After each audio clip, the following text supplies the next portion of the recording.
தமிழ்நாட்டின் கரூர் மண்ணில் ஒரு சாதாரண விவசாய குடும்பத்தில் பிறந்தவர் அண்ணாமலை.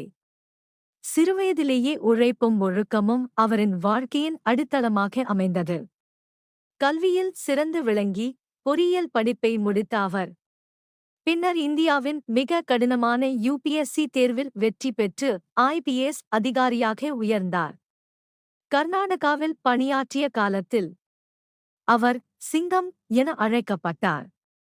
அச்சமின்றி குற்றவாளிகளை எதிர்கொண்ட தைரியமான அதிகாரி அவர். ஆனால் அதிகாரத்தில் இருந்தாலும் மக்களுக்கு இன்னும் பெரிய அளவில் சேவை செய்ய வேண்டும் என்ற எண்ணம் அவரை விட்டு போகவில்லை.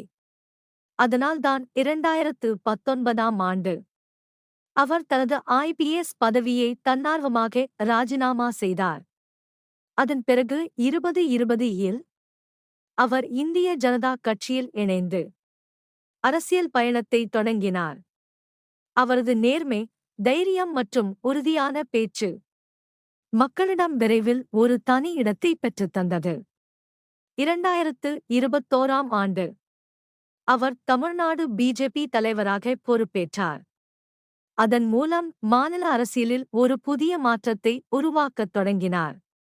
தேர்தல்களில் போட்டியிட்டு மக்களுடன் நேரடியாக இணைந்து செயல்படும் தலைவராக வளர்ந்தார். இன்று அண்ணாமலை ஒரு அரசியல்வாதி மட்டுமல்ல, ஒரு போராட்ட மனப்பாங்குடைய தலைவராக தமிழ்நாட்டில் தனது அடையாளத்தை பதித்து வருகிறார்.